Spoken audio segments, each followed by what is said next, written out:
Most welcome all of you in our today's class. Students, as you know, we already have discussed auxiliary verbs which are of two types, primary auxiliaries and modal auxiliaries. We already have discussed primary auxiliaries in our previous class, and in our today's class we are going to discuss modal auxiliaries, which is an important topic. So students, let's move on towards our topic. First of all, it's very important for us to know the meaning of modal auxiliaries. So, modal auxiliaries, modal का मतलब होता है, modal शब्द mood से बना है, means वो words जो कि सब्जेक्ट के कर्ता के मूड को व्यक्त करने में, जो उसके दिल में बात है, जो वो कहना चाहता है, उस बात को स्पष्ट रूप से कहने में, प्रेजेंट करने में जो वर्ड सहायता करते हैं उनको हम मॉडल वर्ब या मॉडल ऑक्सिलरीज कहते हैं। जैसे एक उदाहरण से मैं पहले अपनी बात को समझाना चाहूँगी। जैसे देखिए है, I swim in the river, इसकी हिंदी क्या हुई, मैं रिवर में स्विम करता हूँ। लेकिन नहीं, मुझे ये नहीं कहना है, मुझे अपनी एबिलिटी शो करनी है, मुझे कहना है कि मैं रिवर में स्विम कर सकता हूँ या कर सकती हूँ। तब मैं क्या करूँगी, मॉडल वर्ब का यूज़ करूँगी और मैं कहूँगी I can swim in the river. तब मेरी बात स्पष्ट होगी और तब मैं जो रियल में कहना चाहती हूँ वो बात मैं कह पाऊँगी। मीन्स मॉडल वर्ब वो वर्ड्स होते हैं जो कर्ता या सब्जेक्ट के द्वारा कही जाने वाली बात को स्पष्ट रूप से व्यक्त करने में सहायता करते हैं। तो चलिए सबसे पहले डेफिनेशन देखी जाए। A modal, also known as modal auxiliary or modal verbs, are used before ordinary verbs and express meanings such as necessity, certainty, possibility, request और permission. Modal verb जिनको कि modal auxiliary और modal verbs भी कहा जाता है, ये जैसे कि primary auxiliaries के बारे में आपने पढ़ा था कि वो main verb से पहले आती हैं, वैसे ही same modal verb भी main verb से पहले यूज़ होते हैं। देख सकते हैं आप, मेन वर्ब से पहले यूज होते हैं, लेकिन ये स्पेसिफिक मीनिंग देते हैं, जैसे नेसेसिटी, सर्टेनिटी, पॉसिबिलिटी, रिक्वेस्ट और परमिशन। इस तरह के मीनिंग ये देते हैं। They don't need an additional auxiliary in negatives और क्वेश्चंस और नेगेटिव सेंटेंसेस बनाने के लिए कोई एडिशनल ऑक्सिलरी वर्ब की ज़रूरत नहीं होती है, बल्कि इन्हीं को आगे लाकर हम लोग क्वेश्चन सेंटेंसेस बनाते हैं और इन्हीं के साथ नोट ऐड करके हम नेगेटिव सेंटेंसेस बनाते हैं। जैसे हम इसी को नेगेटिव बनाना हो तो I can not swim in the river, हमें कोई additional do not, does not की ज़रूरत नहीं होती है। They have no s in the third person singular. They have no ing और ed forms. इनके साथ ना तो ed लगता है ना ही ing लगता है।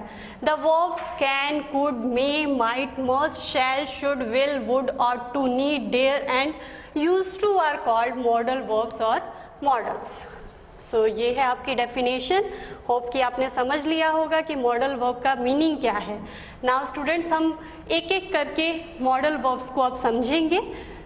सबसे पहले शैल, कहाँ कौन सा मॉडल वर्ब किस पर्पस के लिए, क्या मीनिंग देने के लिए यूज़ होता है, चलिए समझा जाए। फर्स्ट ऑफ ऑल अबाउट शैल। शैल जो होता है सिंपल फ्यूचर प्रेजेंट करने के लिए यूज़ होता है। आपको बचपन से ही सिखाया जाता है कि सिंपल फ्यूचर सेंटेंसेस में शैल का यूज़ करते हैं, लेकिन हमेशा इस सिंपल फ्यूचर सेंटेंसेस में शैल आई के साथ आता है, मीन्स फर्स्ट पर्सन के साथ आता है। देखिए, आई शैल गो टू पार्क, मैं पार्क जाऊंगा।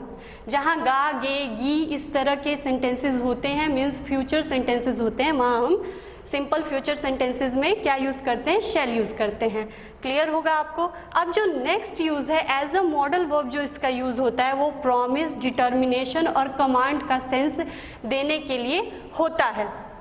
जैसे देखिए, प्रॉमिस में शैल का use, he shall have dinner with us, वो हम लोगों के साथ डिनर करेगा। फिर डिटर्मिनेशन मीन्स कोई बात एकदम निर्धारित 100% कोई बात कहनी है, डिटरमाइंड बात कोई कहनी है, तब हम शैल का यूज़ करते हैं फ्यूचर के रेफरेंस में। जैसे देखिए, you shall leave for Delhi at once, तुम्हें तुरंत दिल्ली के लिए चले जाना चाहिए। फिर कोई कमांड देने के लिए शैल का यूज़ करते हैं, you shall not be absent tomorrow, कल तुम एब्सेंट नहीं होगे, तो कमांड देने के लिए यूज़ होता है। और कमांड के सेंस में जब भी आप शैल का यूज़ करें, एक चीज़ आप ज़रूर ध्यान रखें कि कमांड के सेंस में ये ऑफिशियली यूज़ होता है। ऑफिसेज में जैसे आपकी टीचर आपको कमांड देती हैं तो शैल का यूज़ करती है, मीन्स फॉर्मली हम शैल का यूज़ एज अ कमांड करते हैं। और जो एक बात ध्यान देने वाली है वो ये है कि प्रॉमिस, डिटर्मिनेशन और कमांड के साथ जब भी हम शैल का यूज़ करते हैं तो हम सेकंड पर्सन और third person, second person means you और थर्ड पर्सन ही और दे के साथ यूज़ करेंगे, तभी प्रॉमिस, डिटर्मिनेशन और कमांड की सेंस प्रोड्यूस होगी। अदरवाइज वो सिंपल फ्यूचर टेंस शो होगा। नाउ होप कि आपको शैल समझ में आ गया होगा। अब हम लोग आगे बढ़ते हैं और शुड की बात करते हैं। शुड जो है शैल का पास्ट रूप होता है, तो जैसे कि शैल सिंपल फ्यूचर सेंटेंसेस बनाने के लिए यूज़ होता है, वैसे ही शुड जो है वो future in the past, means past में जब आप फ्यूचर के रेफरेंस में कोई बात कर रहे थे या करते हो तो उस तरह के सेंटेंसेस बनाने के लिए हम शैल का यूज़ नहीं करेंगे बल्कि शुड का यूज़ करेंगे। इनडायरेक्ट स्पीच में भी आप देखते हो शुड का यूज़ होता है। नाउ शुड का हिंदी में मतलब होता है चाहिए, आपको ये करना चाहिए, आपको ये नहीं करना चाहिए, आपको जाना चाहिए। अब ये जो चाहिए शब्द किस तरह का यहाँ मीनिंग दे रहा है? यस, यहाँ समझ आ रहा है कि हम लोग किसी को ड्यूटी या किसी की ऑब्लिगेशन समझा रहे हैं या फिर किसी को एडवाइस या सजेशन दे रहे हैं। चाहिए शब्द ही अपने आप में जब भी हम किसी को कहते हैं कि आपको ये काम समय पर करना चाहिए, मीन्स उसको एडवाइस दे रहे हैं, उसको सजेशन दे रहे हैं, तो ये शुड अक्सर और फ्रिक्वेंटली जो ज़्यादा से ज़्यादा यूज़ में आता है वो इसी के लिए यूज़ में आता है कि हम ड्यूटी या ऑब्लिगेशन बताते हैं तब यूज़ में आता है। जैसे देखिए, we should obey our elders, हमें अपने बड़ों की बातें माननी चाहिए। We should not insult the poor, हमें गरीब को इंसल्ट नहीं करना चाहिए। फिर इसी तरह आप किसी को जब एडवाइस करते हो, सजेशन देते हो, तब भी शुड का यूज़ होता है। जैसे देखिए, he should do his duty regularly, उसको अपनी ड्यूटी रोज करनी चाहिए। The student should not play on the road, students को रोड पर नहीं खेलना चाहिए। तो ये शुड का यूज़ था। नाउ विल, जैसे अभी हम लोगों ने शैल की बात की कि शैल सिंपल फ्यूचर सेंटेंसेस में as a helping verb use होता है, विल का भी सेम यूज़ होता है। आप लोग जानते ही हो शैल और विल दोनों ही फ्यूचर के हेल्पिंग वर्ब हैं।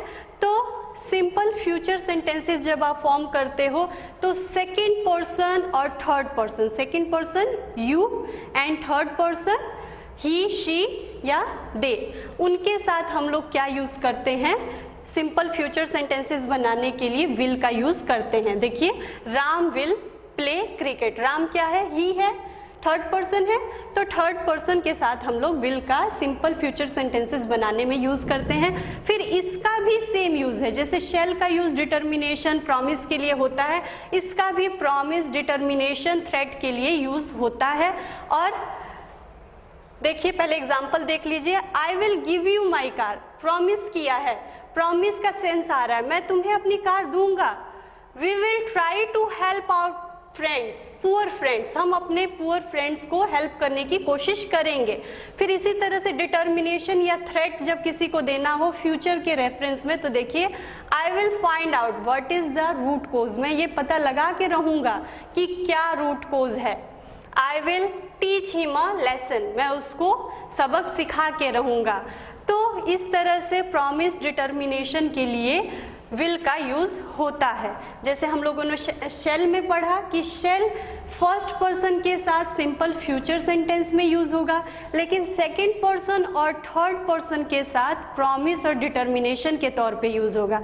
उसी तरह सेम विल के साथ होता है, विल के साथ सेकंड पर्सन और थर्ड पर्सन में सिंपल फ्यूचर सेंटेंस के तौर पे यूज़ होता है, लेकिन जब हम फर्स्ट पर्सन के साथ, जब भी हम प्रॉमिस, विलिंगनेस, डिटर्मिनेशन का सेंस देना चाहते हैं तो हम सिर्फ और सिर्फ फर्स्ट पर्सन के साथ विल का यूज़ करेंगे, तभी वो सेंस सेंटेंस में आ पाएगी, और नहीं तो वो सिंपल फ्यूचर सेंटेंस बन जाता है।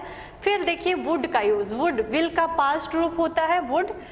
फ्यूचर इन पास्ट, सेम वही बात कि जब हम पास्ट में फ्यूचर के रेफरेंस में कोई बात कर रहे हैं तो हम शैल की जगह क्या यूज़ करते हैं, सॉरी विल की जगह क्या यूज़ करते हैं, वुड का यूज़ करते हैं। जैसे देखिए थर्ड पर्सन के साथ he promised that he would return the book, उसने प्रॉमिस किया था, यहाँ प्रॉमिस नहीं है प्रॉमिस्ड है, मीन्स पास्ट में, पास्ट का सेंटेंस है, सिंपल पास्ट का।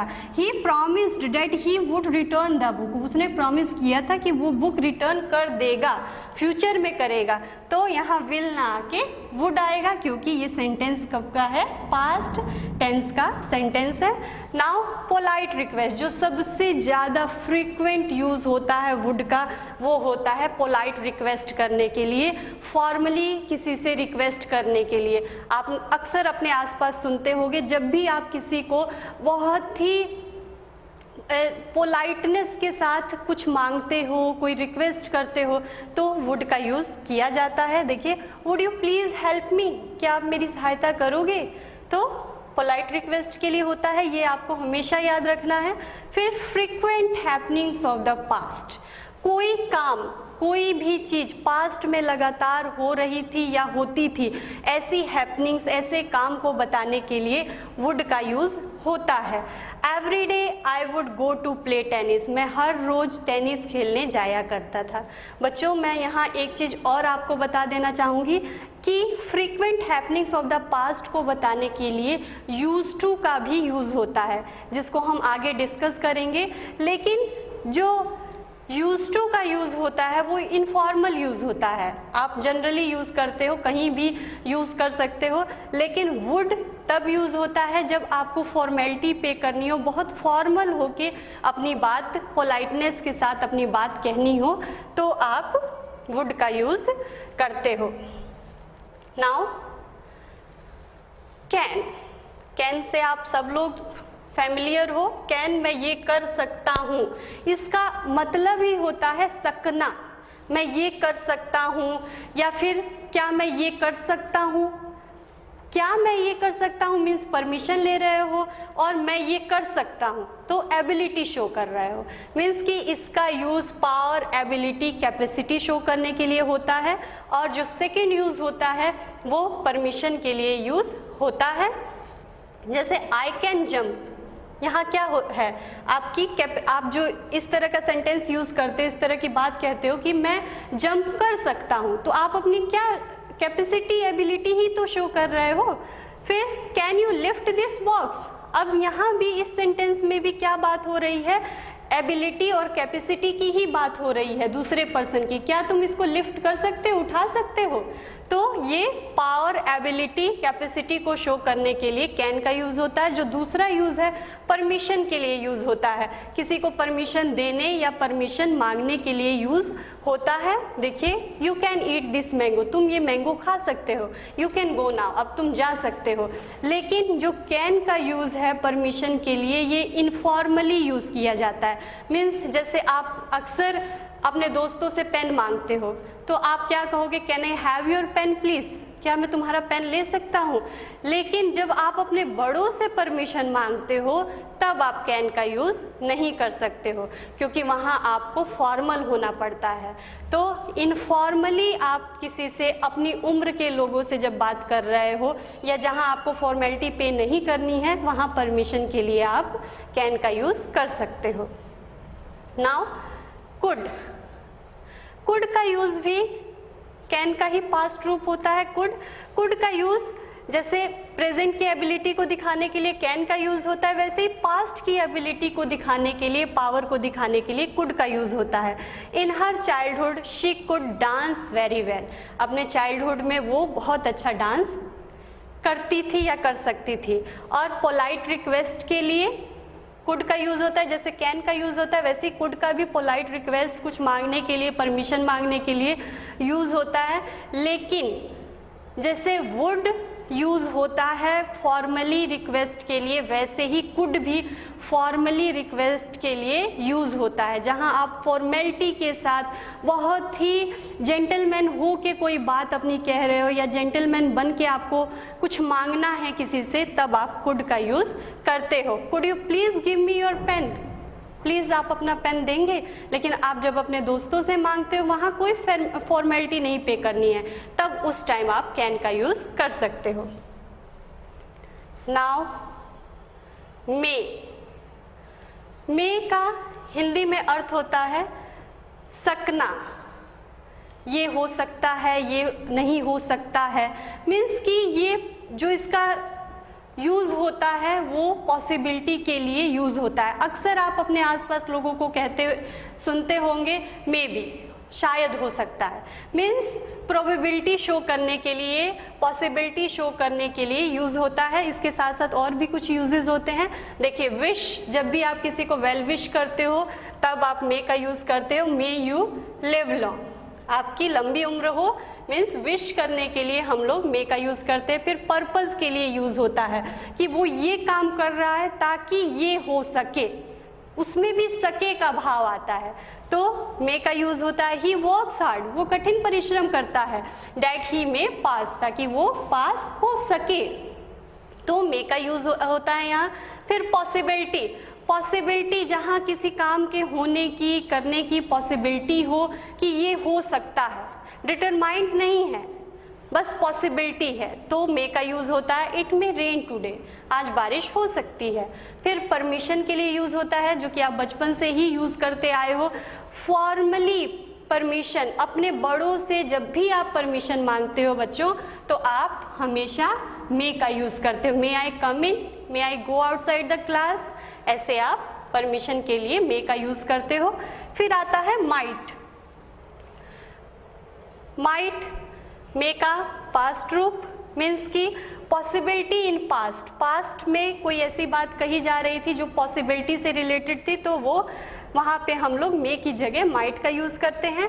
My father said that I might succeed if I worked hard, मेरे पिताजी ने कहा था, सेड मीन्स पास्ट में कहा, आई माइट सक्सीड, मैं तभी पास हो पाऊंगा, इफ आई वर्कड हार्ड, यदि मैं कठिन परिश्रम करता।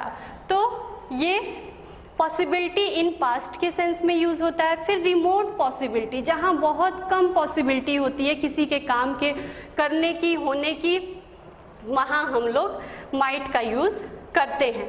The sky is clear but it might rain, आसमान साफ है लेकिन बारिश हो सकती है। अब आपके दिमाग में आ रहा होगा कि पॉसिबिलिटी के लिए हम मे का भी यूज़ करते हैं, माइट का भी यूज़ करते हैं, कैसे हम डिफ्रेंशिएट करेंगे कि कहाँ मे का यूज़ करना है, कहाँ माइट का यूज़ करना है। तो माय डियर स्टूडेंट्स, जहाँ पर पॉसिबिलिटी हाई होती है, मीन्स अराउंड 50 to 60% पॉसिबिलिटी होती है, वहाँ आप मे का यूज़ करते हो। लेकिन जहाँ पॉसिबिलिटी कम होती है, 20 to 30% होती है, वहाँ आप माइट का यूज़ करते हो। जैसे बादल घिरा हो, सपोज एक हम एग्जांपल देते हैं, बादल घिरा हो तो आप ज़रूर उस समय ऐसा हम लोगों को पॉसिबल लगता है कि हाँ बारिश होगी, तो उस समय हम मे का यूज़ करेंगे, इट मे रेन टुडे। लेकिन हल्के बादल हो, कभी ऐसा लगता है कि हाँ शायद हो सकती है, शायद ही हो, तो उस समय हम माइट का यूज़ करेंगे अपने बात को कहने में। तो ये डिफरेंस है दोनों में। आगे बढ़ते हैं, मस्ट। मस्ट भी आप बहुत इसको सुनते हो, आपकी टीचर हमेशा कहती हैं कि ये होमवर्क आपको करना ही है, ये काम आपको करना ही है, मस्ट है, ठीक है। तो मस्ट जो होता है वो किसके लिए यूज़ होता है? नेसेसिटी के लिए यूज़ होता है। जहाँ ज़रूरी कोई भी चीज़ हो जिसको आपको करना ही है, ऐसे काम को करने या कहने के लिए नेसेसिटी का को व्यक्त करने के लिए हम मस्ट का यूज़ करते हैं। देखिए, we must obey the rule law, हमें लॉ कानून का पालन करना ही चाहिए, वहाँ आपकी इच्छा नहीं चलती, ये काम आपको मस्ट करना ही है। ऐसे सेंटेंसेस, ऐसे नेसेसिटी के लिए हम मस्ट का यूज़ करते हैं। फिर सर्टेनिटी ऑफ बिलीफ, कोई ऐसा आपका विश्वास है जो सर्टेन है, जो सुनिश्चित है, ऐसे विश्वास को व्यक्त करने के लिए हम मस्ट का यूज़ करते हैं।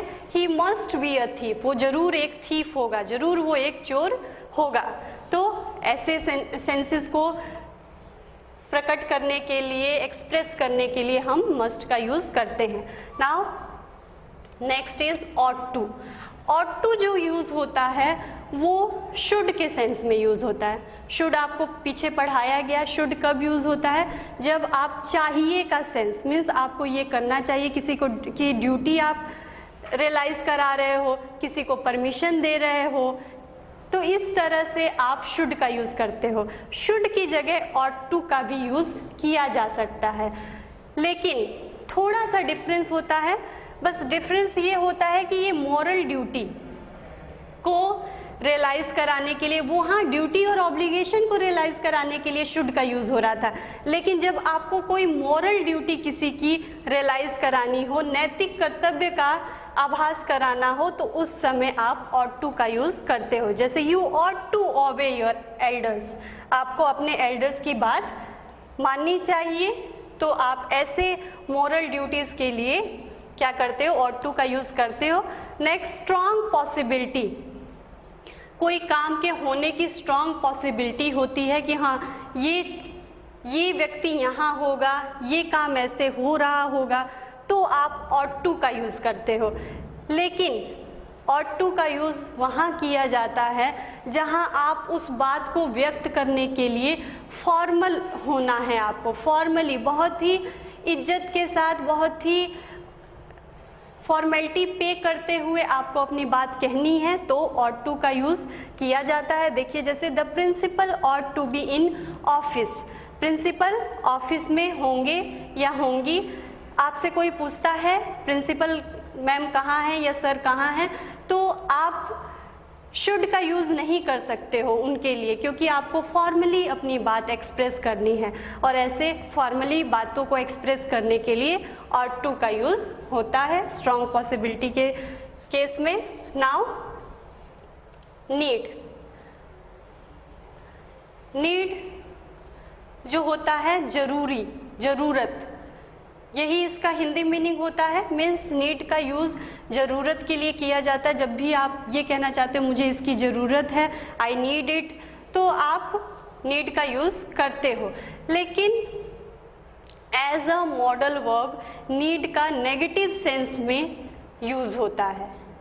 जैसे देखिए, एब्सेंस ऑफ ऑब्लिगेशन, मीन्स कोई काम है जिसको आपको करने की ज़रूरत नहीं है, एब्सेंस ऑफ ऑब्लिगेशन है, वहाँ आप नीड का यूज़ करते हो। एग्जाम्पल से समझिए, I need not drink tea, मुझे चाय पीने की कोई ज़रूरत नहीं है, तो आप नीड का यूज़ करते हो। मीन्स कोई काम करने की आपको ज़रूरत नहीं है, ऐसे सेंसेस को एक्सप्रेस करने के लिए हम नीड का यूज़ करते हैं।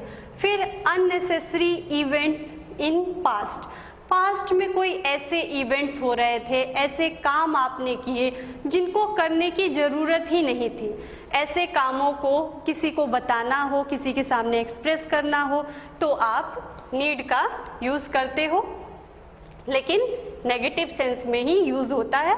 और क्योंकि पास्ट में आप इन बातों को एक्सप्रेस कर रहे हो, तो हैव प्लस वर्ब की थर्ड फॉर्म आती है। जैसे देखिए, we need not have gone to school on Sunday, हमें संडे को स्कूल जाने की कोई ज़रूरत नहीं थी। You need not have waited for me, मेरा इंतज़ार करने की आपको कोई ज़रूरत नहीं थी। Means unnecessary events of past के लिए नीड का यूज़ किया जाता है। नाउ डेयर, एंड हम उम्मीद करते हैं कि डेयर का आप अक्सर यूज़ करते होंगे और बहुत फैमिलियर भी होंगे। जब भी आप अपनी हिम्मत की बात करते हो तो डेयर का यूज़ करते हो। क्या आप में हिम्मत है? Have you dare? तो आप हिम्मत को प्रकट करने के लिए, अपनी या फिर किसी दूसरे की हिम्मत को चैलेंज करने के लिए डेयर का यूज करते हो। देखिए पहला क्या यूज है, to challenge somebody, go on, I dare you, जाओ मैं तुम्हें चुनौती देता हूँ। Some snakes can bite but I dare you to hold this big snack, कई सांप काटते हैं लेकिन मैं तुम्हें चुनौती देता हूँ कि इस बड़े सांप को पकड़ के दिखाओ। तो इस तरह मीन्स चैलेंज के सेंस में किसी के की हिम्मत को चैलेंज दे रहे हो, करेज को चैलेंज दे रहे हो तो आप डेयर का यूज करते हो। नाउ नेक्स्ट यूज है टू बी ब्रेव इनफ और rude enough to do something, आप अपनी ब्रेवनेस या अपनी रूडनेस दिखाने के लिए डेयर का यूज करते हो। यहाँ आपको ये चीज़ ध्यान में रखनी है, जो डेयर शब्द होता है, डेयर मॉडल वर्ब होता है, ये ऑर्डिनरी वर्ब की तरह भी यूज़ होता है। मीन्स जैसे आप और सब वर्ब की फॉर्म यूज़ करते हो, प्ले हुआ, कुछ भी ऐसा, क्लाइंब हुआ, जंप हुआ, उसी तरह से डेयर का यूज़ भी होता है। जब ये ऑर्डिनरी वर्ब के सेंस में यूज़ होता है तो इसके साथ तो वर्ब की जो भी फॉर्म आती है उसके साथ टू लगता है, लेकिन जब ये सेमी मॉडल वर्ब की तरह यूज़ होता है तो टू की ज़रूरत नहीं होती है, तब हम लोग टू नहीं यूज़ करते हैं। देखिए no one dares to go there, किसी की भी हिम्मत नहीं है वहाँ जाने की। No one dare go there, वहाँ कोई भी हिम्मत नहीं कर सकता है जाने की। तो सेमी मॉडल वर्ब के तरह आप जब भी यूज़ करोगे तो टू का यूज़ नहीं करोगे। तो नाउ मोस्ट इम्पॉर्टेंट एंड बहुत ज़्यादा जो यूज़ किया जाता है सामान्य बोलचाल की भाषा में वो है यूज़ टू। आप लोग अक्सर लोगों को कहते सुनते होंगे कि मैं यूज़ टू हो चुका हूँ इस काम का, मैं यूज़ टू हो चुका हूँ मीन्स अभ्यस्त हो चुका हूँ, मुझे लत है ये काम करने की, मुझे आदत है। ऐसे बातों को, हैबिचुअलिटी को प्रेजेंट करने के लिए हम यूज़ टू का यूज़ करते हैं। और जैसे हम पहले भी डिस्कस किए थे कि हैबिट ऑफ पास्ट, कोई पास्ट की आपकी हैबिट है, कोई पास्ट में आप काम लगातार कंटिन्यू वे में किया करते थे, तो ऐसी बातों को बताने के लिए भी आप यूज़ टू का यूज़ करते हो। जैसे habit of past, I use to play cricket at school, मैं स्कूल में क्रिकेट खेला करता था। तो ये कंटिन्यू वर्क था आपका जो कि आप कब करते थे, पास्ट में करते थे। तो ऐसी बातों को बताने के लिए यूज टू का यूज़ किया जाता है। Next, habit continuing from the past, means कोई ऐसी हैबिट जो कि पास्ट से चली आ रही है, मीन्स हैबिचुअलिटी, आपकी आदत, आपकी लत, किसी की भी आदत, किसी की भी लत, ऐसी चीज़ों को एक्सप्रेस करने के लिए हम क्या यूज़ करते हैं, यूज़ टू का यूज़ करते हैं। जैसे he is use to drinking and smoking, वो तो ड्रिंकिंग और स्मोकिंग का आदी हो चुका है, मीन्स कोई किसी को किसी चीज़ की लत है, हैबिचुअलिटी है, तो ऐसी बातों को प्रेजेंट करने के लिए हम यूज़ टू का यूज़ करते हैं। Now my dear students, your homework and कुछ यहाँ पर मॉडल वर्ब्स प्रोवाइडेड हैं आपको यहाँ ब्रैकेट्स में, और ये मॉडल वर्ब जो भी आपको एप्रोप्रिएट लगे उनको आप यहाँ सेंस के अकॉर्डिंग भरेंगे। इसी तरह से आपको आपकी बुक में भी दिया हुआ है, कई एक्सरसाइजेज दी हुई हैं, बच्चों आप उनको सॉल्व करिए ताकि आपको किस सेंस के लिए कौन सा मॉडल वर्ब यूज़ होता है ये पता चले। और आपको ये होमवर्क भी अपना, ये वर्कशीट भी करनी है, इसलिए इसका स्क्रीनशॉट ले लें। So my dear students, it was all about our today's class. Let's meet in our next class with a new topic. Till then, thank you.